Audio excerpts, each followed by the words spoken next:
아까도 말씀드린 것처럼 오늘 2018년도 새해에 맞아서 첫 번째 주일입니다. 신년 감사 예배로 드리려고 하는데 물론 모든 성경 말씀이 다 귀한 말씀입니다. 그런데 특별히 우리 생명생 가족들과 이제 새해 들어서 첫 번째 드리는 예배인데 어떤 말씀을 나눠야 되는지 기도하다가 스가랴 말씀 8장 말씀을 이제 정하게 되었습니다. 이 말씀을 통해서 여러분들께서 하나님께서 여러분들을 향해 가지고 계시는 그 하나님의 마음과 그 계획들을 또 여러분들이 발견할 수 있는 그런 시간들이 되었으면 좋겠습니다. 이 말씀에 힘입어서 또 올 한 해를 또 감당할 수 있으면 좋겠습니다. 스가랴. 여러분들 스가랴 하면 어떻습니까? 스가랴 하면 좀 낯설지 않습니까? 스가랴가 어디 있지? 이제 이렇게 될 수도 있고요. 스가랴를 찾아보면 이렇게 구약에서 스가랴를 찾다 보면 이거 스가랴가 어디 있지? 갑자기 이럴 수가 있습니다. 여러분들 이게 왜 그런지 아세요? 여러분들 그 요즘처럼 이렇게 연초가 되면 좀 이렇게 갑자기 좀 이렇게 우리가 경건해집니다. 그래서 좀 연초가 되면 기도도 좀 해야겠다. 좀 말씀도 좀 읽어야겠다. 좀 그렇게 결심하는 경우가 많습니다. 그래서 실제로 성경을 많이 읽기도 하죠. 마음을 먹고 성경을 읽습니다. 보통 우리 마음을 먹고 성경을 읽으면 보통 어떻게 읽습니까? 어디서부터 읽습니까? 저만 그런지 모르겠지만 보통 맨 앞에서부터 읽어요. 맨 앞에서부터 이제 창세기부터 시작하는 경우들이 많습니다. 아마 여러분들도 이런 경험들이 한 번씩은 다 있으실 것이에요. 근데 어떻습니까? 이게 작심삼일이라고 그러잖아요. 누가 그러더라고요. 3일마다 다시 이렇게 결심을 하면 됩니다. 근데 그게 잘 되나요? 이렇게 시작은 거창하게 잘 되는데 이게 끝까지 가기가 쉽지가 않습니다. 스가랴까지 가는 경우가 이게 쉽지가 않습니다. 물론 다른 이유들이 많겠지만 제 생각에 왜 이렇게 스가랴가 낯설고 우리가 읽기 힘든 책이냐, 이것은 아마 그 스가랴의 위치 때문에 그렇지 않은가 생각이 듭니다. 스가랴의 위치가 어디 있냐면 구약의 맨 마지막이 어디입니까? 뭡니까? 말라기잖아요. 그거 바로 앞에 있어요. 스가랴가. 그러니까 우리가 스가랴까지 이렇게 읽는다는 것은 이거는 참 쉽지 않은 것 같습니다. 잘 안 읽게 되고 또 그러다 보니까 좀 낯설다, 스가랴 하면 낯설다 이렇게 하게 되는 것 같습니다. 우리가 그 구약 성경을 읽다 보면 그 역사적인 그 얘기가 나오죠. 말씀이 나오죠. 남왕국 유다가 바빌로니아한테 멸망을 당합니다. 멸망을 당한 다음에 많은 사람들이 바빌로니아에 이제 포로로 잡혀가게 되죠. 이게 얼마나 무시무시하고 엄청난 사건이었으면 그 이후에 신약이나 요한계시록이나 아니면 그 하나님의 그 예언의 말씀 같은데 그 예언의 말씀에 나올 때 하나님을 대적하는 그 반대 세력을 보통 지칭할 때 상징적으로 바빌로니아 이렇게 얘기하는 경우들이 많습니다. 바벨론, 악의 무리 같은 것들을 할 때. 그러니까 이게 얼마나 이 바빌로니아에 잡혀갔던 것들, 또 바빌로니아가 얼마나 이 무시무시하고 엄청난 그러한 그 나라였는지를 저희가 짐작을 해볼 수 있는 일입니다. 이렇게 그냥 무시무시하고 영원할 것 같은 엄청난 이 바빌로니아의 제국이 오래가지 못합니다. 오래가지 못하고 이 신흥 제국, 이 페르시아라는 그 나라한테, 새로운 그 제국한테 멸망을 당하게 됩니다. 그런데 이 바빌로니아를 멸망시키고 새로운 주인이 된 이 페르시아의 왕, 고레스라는 왕, 많이 들어보셨죠? 이 고레스라는 왕이 명령을 내려요. 칙령을 내려서 유다 출신에서 온 그 포로들을 전부 다 이스라엘로 돌려보내라. 이스라엘로 돌아가게 해라. 이제 이렇게 명령을 내립니다. 요게 BC 한 536년 정도 됩니다. 자, 이렇게 유다 사람들이 그 바빌로니아에서 포로 상태에서 이제 이스라엘로 돌아와서 대략 한 20년 정도 지난, 그러니까 이 BC는 거꾸로 따지거든요. 거꾸로 계산이 되거든요. 그러니까 대략 한 BC, 그러니까 이 사람들이 돌아오고서 한 20년 정도가 지났어요. BC 한 520년 정도. 이때가 바로 스가랴가 활동했었던 그때입니다. 이때가 바로 이 스가랴 말씀의 배경이 되는 그런 때입니다. 자, 그리고 그러면 무엇 때문에 스가랴는 이 스가랴 말씀을 기록하게 되었는가? 이 바빌로니아에서 돌아온 유대 사람들이 제일 먼저 했던 게 뭔지 아세요? 바빌로니아에서 포로로 잡혀 있다가 돌아온 사람들이 제일 먼저 했던 게 참 기특하게도 그 무너진 하나님의 성전을 재건하는 일, 이거를 제일 먼저 하려고 했습니다. 자, 이런 식으로 해서 다시 이제 유다를 회복시키기 위해서 하나님의 그 백성 공동체를 회복시키기 위해서 그렇게 하려고 했습니다. 근데 이런 식으로 회복을 꾀하니까 그 주변에 있는 나라들이, 주변에 있는 민족들이, 예를 들자면 뭐 사마리아라든지 에돔이라든지 이런 사람들이 이걸 딱 보니까 안 되겠는 거예요. 위협을 느낀 거예요. 저 유다가 뭉치면, 다시 공동체를 이루게 되면 자기들에게 굉장한 위협적인 세력이 되겠다. 그래서 그 성전 재건을 못하도록 방해를 합니다. 자, 그런 식으로 이제 주변 사람들이 성전 재건을 못하도록 방해를 하고 또 이렇게 집요하게 회방을 해오게 되니까 성전 건축이 막상 시작은 됐는데, 기초 공사까지는 됐는데, 그 다음에 이제 그 상태에서 결국은 중단되고 말아요. 성전 재건이 중단되고 맙니다. 성전 재건이 이렇게 중단이 되고서 뭐 이렇게 1년, 2년, 하루 이틀 이렇게 지난 게 아니라 중단이 되고서 16년이라는 시간이 흘러갑니다. 그러니까 스가랴는 그동안에 중단됐던 성전 재건을 재개해야 된다. 그 성전 재건을 다시 시작을 해서 마무리해야 된다. 이거를 강력하게 스가랴 말씀을 통해서 촉구하고 있습니다. 이거를 촉구하기 위해서, 이거를 이스라엘 백성들에게 이야기하기 위해서 이 스가랴 말씀을 기록합니다. 자, 그러면 스가랴는 왜 이렇게 성전 재건, 한번 생각해 보십시오. 여러분들 그 포로로 잡혀있다가 돌아온 게 대략 한 70년 정도 됐는데, 70년 동안 포로로 잡혀있다가 돌아오게 됐으면 이게 급한 일이 얼마나 많겠어요. 급하게 처리해야 할 일들이 얼마나 많겠어요. 그럼에도 불구하고 왜 스가랴는 그 많은 급한 일들을 다 놔두고 성전을 제거해야 된다, 성전을 재건해야 된다, 왜 그거를 촉구했을까요? 왜 다른 바쁜 일 많은데 왜 성전 재건에다가 목숨을 걸고 그랬을까요? 이 유다 사람들이 바빌로니아에서 돌아와서 벌써 20년이라는 시간이 지났지만, 유다는 어떤 상태였냐면 경제면 경제, 정치면 정치, 영적으로 완전히 파산 상태였습니다. 다시 어떻게 회복해 볼 수 없는 그런 상태였습니다. 이거는 뭐 농사를 지을 수도 없는 상태고요. 바빌로니아가 망하기는 했는데 또 다른 그 제국, 이 페르시아라는 그 제국이 또 있어서 이 식민지 상태입니다. 이스라엘은 나라도 없죠. 식민지 상태입니다. 거기다가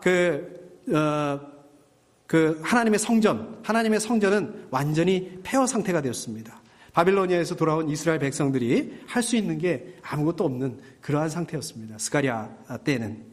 그런데 스가랴의 말씀은, 스가랴의 그 메시지를, 전체적인 그 1장부터 스가랴의 메시지를 보게 되면 스가랴 메시지의 요지는 뭐냐? 하나님이 이 모든 상황을 주관하고 계신다. 이 모든 상황을 주관하고 계시는 분은 하나님이시다. 바로 이겁니다. 하나님께서 분명히 이 성전을 재건해 주실 것이고, 하나님께서 분명히 그 땅을 다시 회복해 주실 것이고, 하나님께서 분명히 이 평화의 왕 메시아를 보내주셔서 이제 그 이스라엘을 정치적으로도 회복해 주실 것이다. 하나님께서 이렇게 이스라엘을 다시 부흥시켜 주실 것이다. 그런데 이 이스라엘의 모든 부흥의 그 출발점을 영적인 부흥으로 보고 있습니다. 그런데 이 영적인 부흥의 출발점을 바로 무너진 성전의 재건으로 이제 그 스가랴는 생각을 하고 있습니다. 그렇기 때문에 다른 중요한 일 다 제쳐놓고, 다른 급한 일 다 제쳐놓고 성전 재건을 강조하고 있는 것입니다. 그러니까 이 스가랴의 이 중심 메시지를 보고 이 배경을 놓고 우리가 생각을 해보고 이것을 염두에 두고 오늘 말씀을 좀 읽어보게 되면 오늘 말씀을 좀 명확하게, 확실하게 알 수가 있습니다. 이해할 수가 있습니다. 자, 이제 오늘 말씀으로 가서 2절 말씀으로 보면 2절 말씀에 이렇게 시작을 합니다.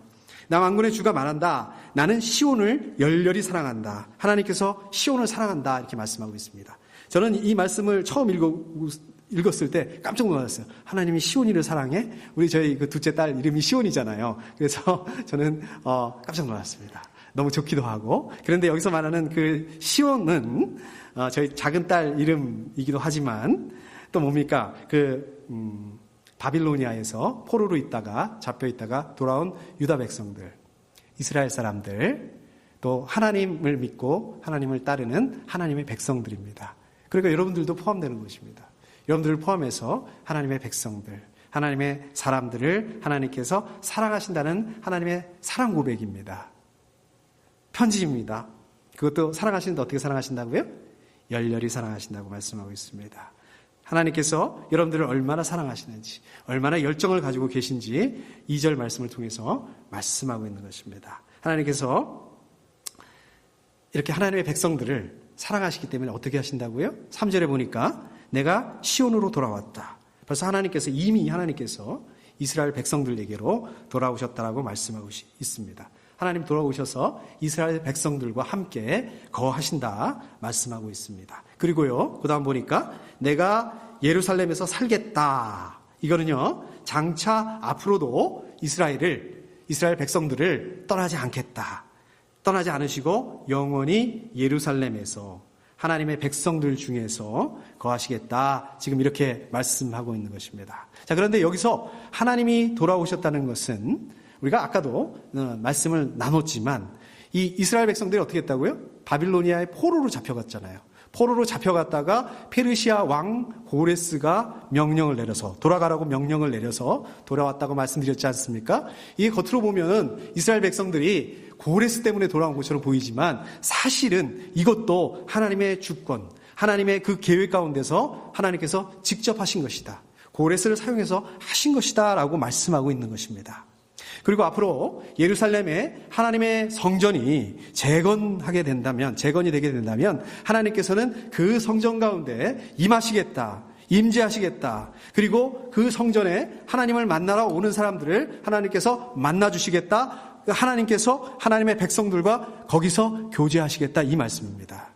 그러니까 우리 성전 재건이라는 것은, 우리가 성전 건축이라는 것은 우리가 요즘 쉽게 말하는 교회 예배당 건물 짓는 거, 이런 차원을 넘어서는 것입니다. 그런 차원을 넘어서서 성전 재건이라는 것은 하나님께서 우리 하나님의 백성들 가운데 거하시겠다, 이런 의미를 가지고 있는 것입니다. 그렇게 하나님께서 하나님의 그 백성들 가운데 거하시게 되면 어떻게 되는 겁니까? 예루살렘은, 그 3절 뒤에 예루살렘은 성실한 도성이라고 불리고, 이렇게 됩니다. 성실한 도성이라고 불릴 거라는 거예요. 근데 우리 지금 새 번역은 이게 성실한 도성이라고 번역이 되어 있는데, 우리 영어 성경에 보게 되면 거기가 The City of Truth 이렇게 되어 있습니다. 그러니까 뭡니까? 이게 거룩의 도시라고 불리게 된다, 이 말씀입니다. 자, 그러면 거룩의 도시로 거룩이 아니죠. 진리의 도시, 진리의 도시로 부르게 된다. 자, 그러면 진리의 도시라고 불리는 게 이게 왜 중요할까요? 왜 진리의 도시로 부르게 될 것이다, 하나님이 거하게 되면? 왜 그랬을까요? 이게요, 왜 이 유다가, 예루살렘이 이 바빌로니아 이 사람들에게 멸망하게 되었는지 우리가 그걸 생각을 해봐야 됩니다. 그거는 바로 거기에 이스라엘 사람들 가운데, 예루살렘 가운데 하나님의 진리가 없었기 때문에 그렇다는 것입니다. 자, 그럼 하나님의 진리가 뭡니까? 하나님의 진리가 뭐예요? 하나님의 진리는 하나님의 말씀입니다. 유다 사람들은 하나님 말씀 잘 믿지 않았나요? 잘 지키지 않았나요? 유다 사람들, 그러니까 이스라엘 백성들이 하나님을 알지 않았습니까? 알았습니다. 맞습니다. 그러나 그 사람들이 어떻게 알았다는 거예요? 하나님을 알기는 알았지만 지식적으로, 이론적으로, 교리적으로만 알았다는 거예요. 이 하나님을 알게 된 그 지식이, 하나님을 아는 이 지식이 실제 삶 속에서, 삶의 현장 가운데서 삶으로 연결해야 되는데, 거룩한 삶으로 연결돼야 되는데 이게 그렇지 못했다는 것입니다. 어땠습니까? 이 사람들의 삶이 서로 거짓말을 하고 올바르지 못한 행동들을 하고 다른 사람들을 속이고 그랬다는 것입니다. 이런 것들 때문에, 이러한 이 사람들의 거룩하지 못한 삶 때문에 하나님께서 심판을 내리셔서 바빌로니아에게 멸망하게 하셨다. 그렇지만 이제는 하나님께서 이 사람들을 회복시키실 것이다. 자, 이게 무슨 의미일까요?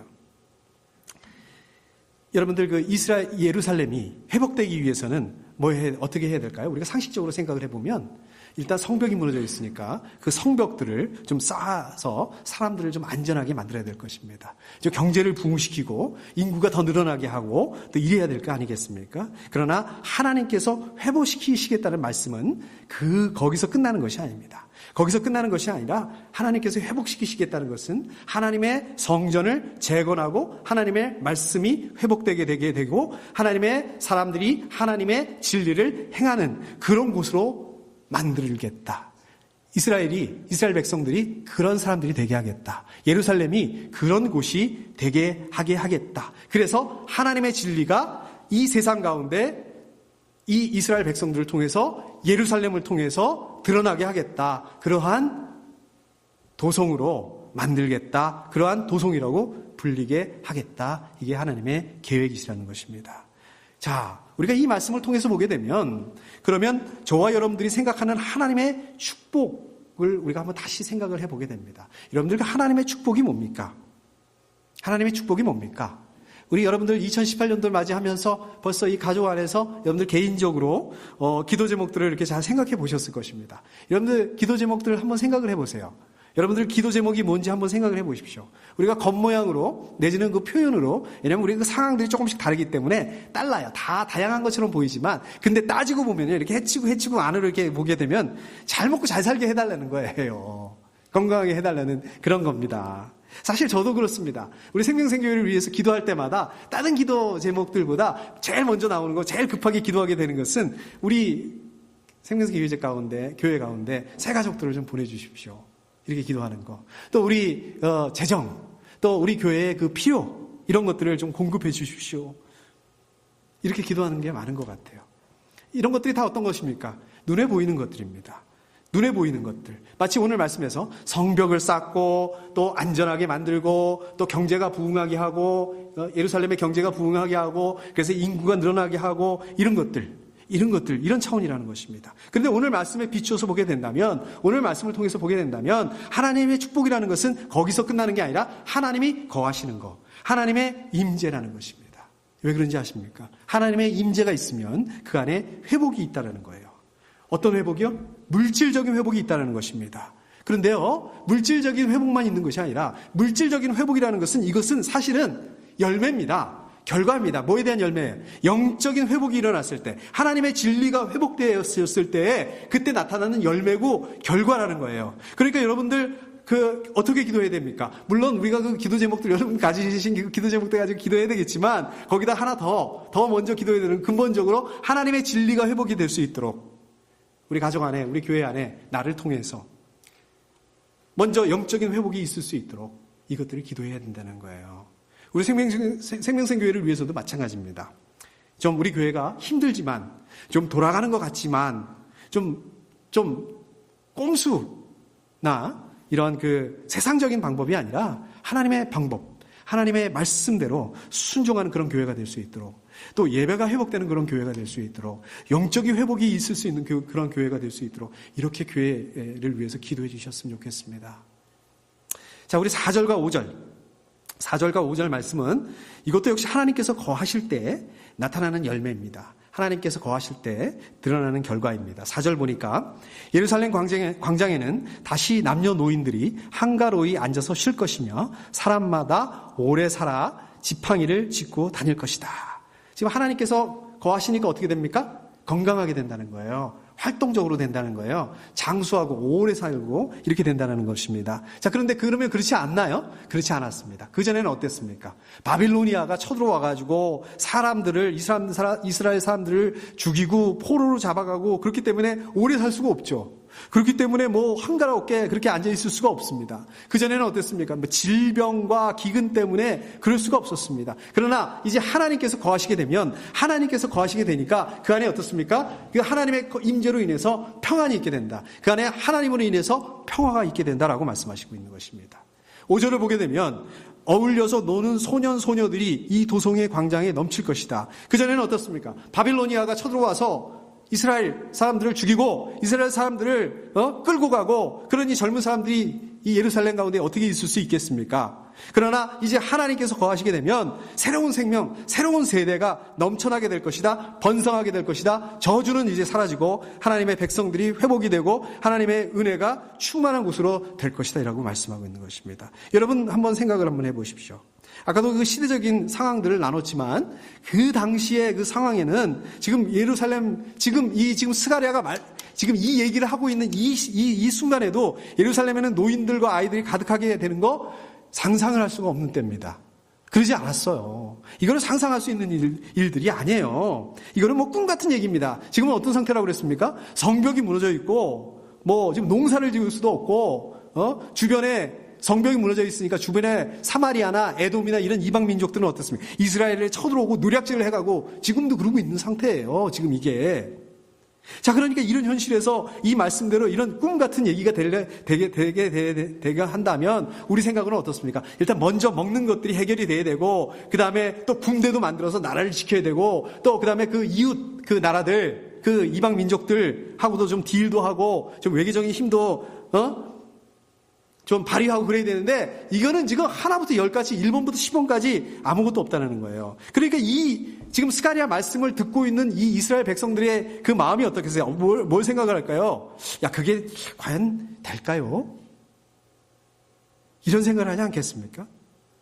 거기다가 이 성전 재건도 어떻습니까? 성전 재건도 이건 하긴 해야 되는데, 워낙 주변에 반대들이 심하니까, 회방이 심하니까, 이게 지금 할 수 없는 그런 상황들이 되어버리고, 그렇게 되니까 이제 목적성을 잃어버립니다. 이걸 왜 지어야 되지? 왜 성전 재건을 해야 되지? 그러면서 무력하게 됩니다. 우리는 아무것도 할 수 없다. 우리는 아무 능력이 없다. 그런데요, 이 성전 재건도 그렇고, 이미 이스라엘이라는 나라는 없어졌죠. 그러니까 하나님의 그 백성 공동체를 재건하는 것도 그렇고, 이거는 사람의 힘으로는 될 수가 없습니다. 이 사람들이 생각하는 것처럼 이거는 할 수가 없는 일입니다. 그게 맞는 겁니다. 그런데 또 이게 가능하다는 거예요. 그런데 이게 또 이루어질 거라는 거예요. 왜? 이게 하나님께서 약속하신 것이기 때문에.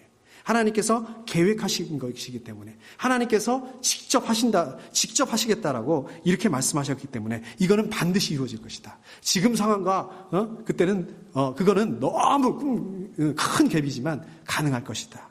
저 여러분들도 마찬가지입니다. 저 여러분들의 그 상황을 보면 어떻습니까? 저 여러분들의 그 상황은 저 여러분들이 기대하고 있는 거, 저 여러분들이 소망하고 있는 거, 이거하고는 너무 갭이 심해요. 지금 현실과 우리의 그 바람과는 너무, 기도 제목과는 갭이 너무 심해요. 기대하기 힘들습니다. 상상하기 힘듭니다. 꿈 같은 얘기가 같아요. 이게 될 수 있는 게 없는 것 같아요. 소망이고 뭐고, 이게 되겠어? 하나님 약속이고 말씀이고, 그런 거 다 잃어버리고 삽니다. 내 열심으로, 내 힘으로, 나를 의지해서 열심히 산다. 이렇게 되는 것입니다. 그러나 그렇다고 한다 하더라도 저와 여러분들에게 말씀하신 하나님의 약속이 있으십니다. 저와 여러분들에게 말씀하신 그 말씀이 있어요. 소망이 있습니다. 이거를 포기하지 않으셨으면 좋겠어요. 이거를 계속해서 붙들고 기도할 수 있었으면 좋겠어요. 이거는 저와 여러분들이 가지고 있는 이 소망, 이거는 우리의 능력으로는 안 됩니다. 저와 여러분들의 열심, 노력, 실력, 이것만 가지고는 안 됩니다. 그 너머에 있습니다. 그럼에도 불구하고 저 여러분들이 가지고 있는 이 기대와 소망, 이 기도 제목들, 이것들을 하나님께서 약속하신 것이라면 하나님께서 계획하시고 주관하시기 때문에 반드시 이루어진 거라는 것입니다. 올해 특별히 2018년도에 이것들을 붙잡고 기도할 수 있는 우리 귀한 생명생 가족들이 다 될 수 있기를 축복합니다. 자, 2절부터 8절까지 앞으로 이제 미래에 있을 일에 대한 소망에 대한 하나님의 계획에 대한 하나님의 약속에 대한 그 말씀이라면 이제 9절부터는 현실적인 얘기로 돌아옵니다. 현실의 부분에다가 초점을 맞춥니다. 현실 어디요? 성전 재건에다가 중점을 두고 말씀하고 있습니다. 자, 9절을 보겠습니다. 9절을 보니까 너희는 힘을 내어라 이렇게 말씀하고 있습니다. 이건 뭡니까? 저는 이런 말씀들 보면, 성경에서 이런 말씀 보면 위로가 돼요. 격려가 돼요. 맞습니다. 이거 하나님의 위로고 격려입니다. 그러나 다른 한편에서 보면 하나님의 명령이에요. 뭐라고 하면 마음을 강하게 먹으라는 거예요. 마음을 담대하게 먹으라는 거예요. 용기를 내라. 지금 이 말씀입니다. 아까도 말씀드렸던 것처럼 지금 그 성전 재건이 중단되어 있는 상태예요. 성전 재건이 중단되고서 16년이나 그냥 허송세월이 흘렀어요. 이 상황에서 뭐라고 말씀하고 있냐면, 하나님 뭐라고 말씀하고 있냐면 너희는 힘을 내라 이렇게 얘기하고 있습니다. 무슨 말씀? 이 말씀을 왜 지금 하고 있습니까? 이 말씀을 하고 있는 이유는 지금 이 상황에서 이 아무것도 할 수 없는 그냥 16년 허송세월한 이 상황에서 가장 중요한 게 뭐다? 힘을 내야 되는 거. 그렇기 때문에 이렇게 말씀하고 있는 것입니다. 이 상황에서 힘을 내는 거, 마음을 강하게, 담대하게, 용기를 내는 거, 이거를 제일 먼저 해야 되기 때문에 이렇게 말씀하고 있는 것입니다. 자, 여러분들, 제가 아까 말씀드린 것처럼 기도 제목을 이렇게 듣게 되고 여러분들 그 상황을 이렇게 듣다 보면 참 힘드시겠다, 어렵겠다 이런 생각들 많이 합니다. 마치 이스라엘 백성들이 이 스가랴 시대에 처한 상황처럼 다르지가 않습니다. 여러분들 상황을 이렇게 제가 이렇게 듣고 있다 보면, 기도 제목을 듣고 있다 보면 힘들어요. 도울 수 있는 게 없어요. 제가 뭐 도와드릴 수 있는 게 없어요. 뭐 그렇다고 해서 이렇게 말씀으로 좀 위로해드릴 수 있는 그런 상황도 아닙니다. 무슨 말을 이렇게 해드려도 위로가 되지 않을 것 같고 그런 상황들입니다. 연말에 참 그랬던 것 같아요. 연말에. 그게 뭐 제가 할 수 있는 거는 없다. 기도밖에 제가 할 수 있는 거는 기도밖에 할 수 없다. 이런 생각 때문에 사실 그런 부분들이 있었습니다. 그런데 오늘 말씀을 보면서 좀 이 말씀을 그대로 여러분들 그 상황에 좀 적용을 했으면 좋겠습니다. 여러분들 힘을 내십시오. 여러분들의 마음을 담대하게 가지시고 마음을 강하게 가지시고 용기를 내십시오. 아멘. 감사합니다. 제가 잘 아는 목사님이 있어요. 제가 잘 아는 목사님이 계신데 이분이 저하고 이제 동년배입니다. 이 전도사 시절에는 저하고 같이 이렇게 사역을 하기도 하고 이제 그런 분입니다. 지금은 이제 사역을 안 합니다. 지금 사역을 안 하고 직장인으로서 풀타임으로서 직장 일을 하고 있습니다. 제가 알기로 이분이 이 달라스의 우리 지역에 90년대 중반에 왔다고 하니까 그때부터 뭐 지금까지 굉장히 오랫동안 여기서 살고 있습니다. 사는 그 분이에요. 근데 이 목사님한테 한 가지 문제가 있습니다. 그는 이제 스테이러스 문제입니다. 여기 와서 이제 처음 10년 동안 이제 공부를 했으니까 그때는 뭐 스테이러스의 문제가 안 되죠. 학생 비자로서 이제 공부를 열심히 했습니다. 그리고 이제 그 교회 사역을 하기 위해서 이제 종교 비자를 받고서 교회에서 사역을 시작을 하게 됐습니다. 그런데 이게 종교 비자가 R 비자가 몇 년을 이렇게 했는데도 잘 안 되는 거예요. 그래서 이제 결국 어쩔 수 없이 이제 변호사하고 상의를 해서 H 비자로 취업 비자로 그 일하는 그 비자로 이걸 바꿨습니다. 이걸 바꾸는데도 또 그냥 뭐 우여곡절이 많았습니다.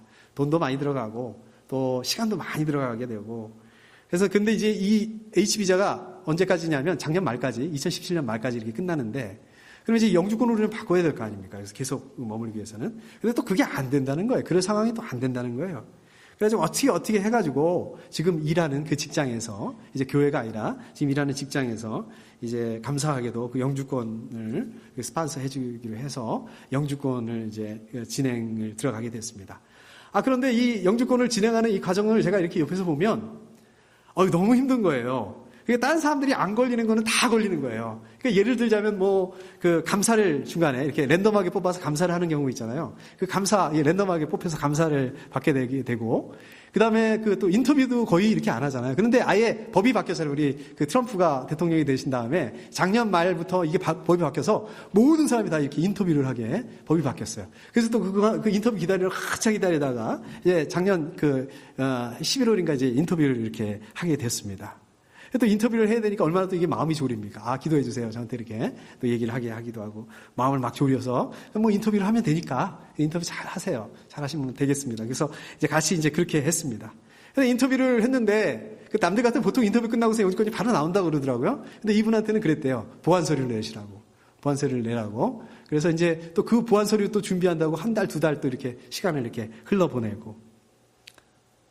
저는 이렇게 어렵게 그 영주권 프로세스를 하시는 분이 본 적이 없는 것 같아요. 실제로 저도 그렇게 어렵게 하지 않았고요. 저를 이렇게 돌이켜 보더라도 그렇고. 근데 이제 가끔 이제 전화 통화를 하면서 또 제가 가끔 이제 신방을 가서 찾아가기도 하는데 굉장히 힘들어 하더라고요.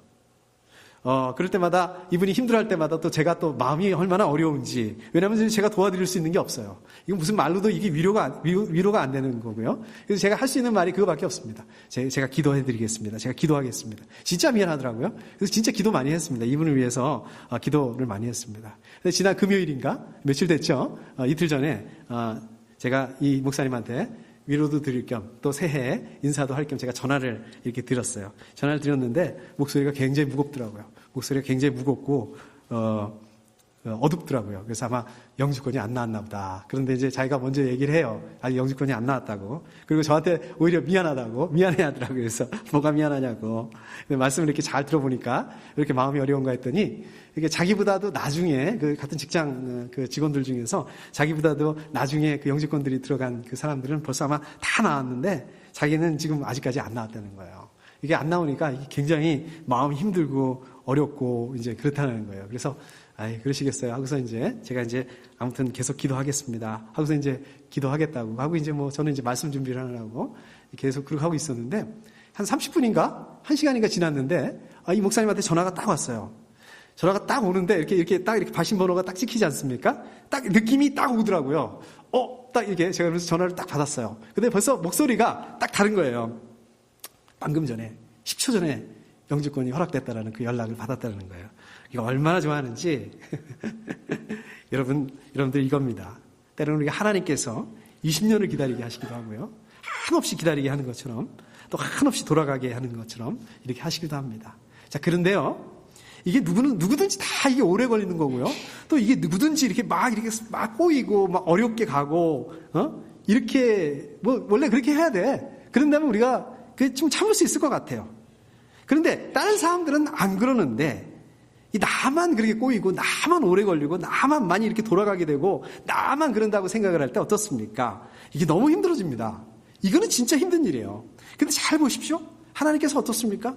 불과 30분 사이에 불과 10초 안에 그것을 해결하실 수 있는 분이 하나님이십니다. 그런 능력이 있으신 분이 하나님이십니다. 아마 여러분들도 마찬가지실 거예요. 여러분들 지금 힘들어하고 계시는 그 상황들, 여러분들 그 스트러글하고 있는 그 상황들도 마찬가지실 것입니다. 여러분들 힘내십시오. 마음을 담대하게 강하게 가지시고 용기를 내십시오. 다시 오늘 말씀으로 돌아와서 10절 말씀으로 보게 되면 이 바빌로니아 포로에서 돌아온 그 다음에 성전 재건이 중단이 됐죠. 중단이 된 상태에서 이 이스라엘 백성들이 경제적으로 얼마나 어려운 상황 가운데 있었는지, 얼마나 힘든 시간 가운데 있었는지 말씀하고 있습니다. 사람들이 아무리 열심히 일을 해도 그 열심히 일한 거에 대한 그 대가, 그 상응하는 대가를 받지 못한다는 말씀입니다. 오죽했으면 이게 짐승들이 먹을 게 없어가지고 짐승들이 먹이지 못하고 일을 시켜야 되는, 일을 해야 되는 그런 상황입니다. 정치적으로도 어떻습니까? 굉장히 불안한 상황 속에서 대적들의 위협들 가운데서 이 사람들의 일상적인 생활들이 되지가 않아요. 너무 힘들어요. 그러니까 결국은 이게 뭡니까? 성전 재건이 중단된 상황에서 평강이 없었다. 제대로 된 삶을 살 수가 없었다. 그리고 이스라엘 백성들도 보면, 내부적으로도 보면 서로 불신합니다. 서로 불신의 장벽을 쌓습니다. 그래서 서로에게 상처를 주고 서로에게 어렵게 만들고 서로에게 해를 끼치고 네가 그랬어? 눈에는 눈, 이에는 이, 나도 가만히 있지 않겠다. 근데 원래 눈에는 눈, 이에는 이, 이게 원래 그런 뜻이 아니잖아요. 원래 그런 의미가 아니지 않습니까? 그러니까 이 하나님의 말씀을 어떻게 한다고요? 원래 그런 뜻이 아닌데 원래 의미와 다르게 그냥 내 입장에서 내 중심적으로 내가 유리하게 이 사람들이 이렇게 해석하고 적용했다는 거예요. 그런데 어떻습니까? 이거를 뒤집어서 말한다면 그렇기 때문에 성전이 완성이 되게 되면 하나님께서 거기에 거하시게 되고 하나님께서 평강을 주실 것이다. 이 말씀인 것입니다. 하나님께서 거하시지 않기 때문에 이렇게 된다는 거예요. 11절을 보게 되면 그러나 이제 살아남은 이 백성에게는 내가 이전과 같이 대하지 않겠다. 그러니까 이스라엘 백성들 성전 재건을 뒷전에 두고 어떻게 했습니까? 자기들의 물질적인 안정을 먼저 추구했습니다. 평안을 먼저 추구했습니다. 근데 웬걸요? 그러면 그럴수록 물질적으로 더 어려워집니다. 그러면 그럴수록 평안함이 없습니다. 화평이 없습니다. 그러면 그럴수록 불안한 그런 삶을 되게 됩니다. 그러나 이스라엘 백성들이 중단된 성전 건축을 다시 시작하게 되면, 다시 시작하겠다라고 결정을 하게 되면 하나님께서 축복하시겠다. 하나님께서 구원을 보장하시겠다 말씀하시는 것입니다. 성전이 재건된 다음에 이스라엘 백성들의 그 삶이 하나님의 축복으로 가득하게 될 것이다. 그러니까 이게요, 저와 여러분들의 그 방법하고 하나님의 방법이 다릅니다. 저와 여러분들은 어떻습니까? 먼저 이스라엘 백성들이 먹고 사는 문제, 그 문제가 좀 해결이 돼야 되고, 또 주변 나라들이 어떻습니까? 그 방해 해방들이 좀 어느 정도 좀 잦아들고 좀 고만하고, 그 다음에 이 사람들이 먼저 좀 안정이 되고, 그 다음에 성전 재건해도 되잖아. 그 다음에 성전 재건 시작을 해도 되지 않아? 우리 일단 좀 급한 것부터 처리하고, 바쁜 것부터 처리하고, 내 앞에 닥친 그러한 그 상황들부터 먼저 처리하고, 재정 필요한 거 이런 것도 먼저 다 한 다음에 우리가 하나님을 믿고 신앙생활을 하고 잘할 수 있다라고 믿습니다. 우리가 그렇다는 거예요. 신앙생활을 맨 나중으로, 우선순위의 맨 뒤로 놓는다는 거예요. 그런데 오늘 말씀을 보면 어떻습니까? 그게 아니라 먼저 저 여러분들의 상황을 하나님께서 주관하신다는 것을 우리가 인정해야 된다는 거예요. 저 여러분들의 이 어렵고 꼬인 이 상황들 가운데 이 안 풀릴 것 같은 이 상황들도 이것들도 하나님의 주권 아래에 있다. 그래서 우리가 이 상황들에 끌려가는 게 아니라 이 상황들에 딸려가는 게 아니라 이 상황들의 지배를 받는 게 아니라 이 상황에서 하나님의 말씀은 무엇인지 이 상황 가운데 하나님의 말씀을 신뢰하고 이 상황에도 불구하고 하나님의 말씀을 신뢰하고 확신하고 내가 그걸 붙들고 따라가겠다. 이게 먼저라는 겁니다. 이거를 선택해야 된다는 것입니다. 여러분들 힘들지만 이거를 선택하실 수 있기를 기도하겠습니다. 힘내셔서 이거를 선택하십시오. 여러분들 마음을 강하게 하시고 담대하시고 용기를 내셔서 이거를 결정하십시오. 12절에 보니까 뿌린 씨는 잘 자라며 포도나무는 열매를 맺고 땅은 곡식을 내고 하늘은 이슬을 내릴 것이다. 살아남은 백성에게 내가 이 모든 것을 주어서 누리게 하겠다. 이거는 하나님의 축복으로 주실 그 풍요로움에 대해서 말씀하고 있습니다. 봄에 씨앗을 뿌려요. 봄에 씨앗이 뿌리면 죽는 게 없어. 잘 자라납니다. 그래서 열매를 맺습니다. 열매를 맺어서 그게 곡식이 됩니다. 그래서 먹을 게 풍성하게 하겠다. 하늘에서 이슬을 내릴 것이다. 하나님의 축복이라는 말씀입니다. 그런데 이 축복이 어떻습니까? 뭐 하는 게 있어? 물론 늘 열심히 농사를 지어야 되는 그런 부분들이 있겠지만 이 축복이 전적으로 어떻습니까? 일방적인 거라는 겁니다. 우리의 잘함, 우리의 열심, 우리의 노력이 아니라 일방적으로 하나님께서 주시는 것이다. 이 축복의 근원이 하나님으로부터 오는 것이다 라고 말씀하고 있는 것입니다. 여러분들 2018년도 새해에는 여러분들 가운데 이 물질적인 축복이 풍성하게 있을 수 있기를 축복합니다. 제가 그렇게 해서 계속해서 그걸 가지고 기도하겠습니다. 그런데요, 꼭 한 가지 기억해야 될 것이 있습니다. 여러분들의 이 물질적인 축복이 여러분들의 능력과 힘이 아니라는 거예요. 전적으로 하나님의 능력과 하나님께로부터 오는다는 것을 기억하셔야 된다는 것입니다. 이 축복의 근원이 하나님이시라는 것을 기억해야 된다는 것입니다. 여러분들 축복의 근원이 하나님인데 이걸 딴 데 가서 찾을 수 있겠습니까? 가질 수 있겠습니까? 여러분들 그 축복의 근원이 하나님이신데 기도가 아니고서는 되겠습니까? 여러분들 축복의 근원이 하나님이신데 하나님의 말씀이 아니고서는 되겠습니까? 그래서 2018년도에 무엇보다도 뭘 먼저 하셔야겠습니까? 기도하시는 거 이거 먼저 하셔야 됩니다. 여러분들은 어떻게 생각하시는지 모르겠지만 우리 지난주에 우리 신년 특별 새벽 기도회가 있었습니다. 저는 새벽 기도회 이 말씀을 준비하면서 또 신년 새벽 기도를 참여하면서 영적으로 하나님을 공부하신다라는 것들을 느꼈습니다. 그래서 작년까지는 제가 혼자서 새벽 기도를 했습니다. 혼자서 하다 보니까 좀 컨디션 안 좋으면 오늘 쉬지 좀 그랬던 경우가 많은 것 같아요. 근데 이제 올해부터는 화요일부터는 우리 권사님이 조인하시기로 하셨어요. 우리 임승환 목사님이 조인하시기로 하셨습니다.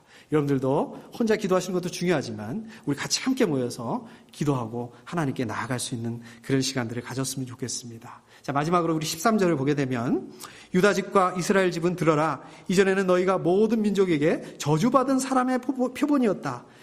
남왕국 유다, 북왕국 이스라엘이 어떻습니까? 하나같이 아시리아에게 망하고 바빌로니아에게 망하고 다른 사람들이 보면 이거는 저주다. 저주의 표본이다. 이렇게 생각을 했다는 거예요. 그러나 이제 내가 너희를 구원할 것이니 너희는 복받은 사람의 표본이 될 것이다. 이방 나라에게 멸망했던 그러한 그 비극적인 과거와는 다르게 앞으로는 하나님께서 그 하나님의 백성들을 직접 구원해 주실 것이다. 그러나 이거는 지금 현재를 말씀하고 있는 것이 아닙니다. 미래예요. 언제? 미래 언제예요? 중단된 성전 재건이 다시 시작될 때. 중단된 성전이 다시 시작되게 되면 하나님께서는 하나님을 섬기는 이 거룩한 그 공동체, 하나님의 백성들을 공동체를 재건하시고 또 성전 재건을 완수하게 해주시고 하나님의 백성들을 축복된 존재로 굳건하게 세워주시겠다 말씀하고 있는 것입니다. 마지막에 두려워하지 말아라. 하나님께서 하나님의 백성들을 구원하실 것이니까 복의 그루로 만드실 것이니까 두려워하지 말아라. 두려움이라는 게 어떻습니까? 지금의 두려움이 아닙니다. 사실은 여러분들 우리가 두려워하고 염려하는 것들 이게 현재가 아니에요. 앞으로 다가올 미래에 대해서 두려워하는 것입니다. 그렇지만 이 두려움은 어떻습니까? 저와 여러분들이 온전하게 하나님을 믿지 못하게 해요. 저와 여러분들이 온전한 그 신앙적인 그 삶을 살지 못하게 합니다. 이거는 마귀 사단이 주는 최대의 적입니다. 여러분들 이거를 물리치고 극복해야 될 이 장애물입니다. 힘을 내라. 힘을 내라. 마찬가지로 여러분들도 힘내십시오. 힘내서 뭐 하겠습니까? 힘내서 뭐 해야 될까요? 여기 있습니다. 우리 2018년 새해에는 하나님께서 여러분들에게 하신 이 회복의 약속을 기대하시고 이제는 상황을 두려워하지 않았으면 좋겠습니다. 힘을 내서 하나님께 여러분들의 뿌리를 굳게 내릴 수 있는 그런 한 해가 되었으면 좋겠습니다. 여러분들의 무슨 뿌리요? 믿음의 뿌리, 기도의 뿌리 깊게 내릴 수 있으면 좋겠습니다. 여러분들의 그 삶의 뿌리를 이제는 상황이 아니라 하나님께로 굳게 내릴 수 있는 그런 한 해가 되실 수 있기를 축복합니다. 함께 기도하겠습니다.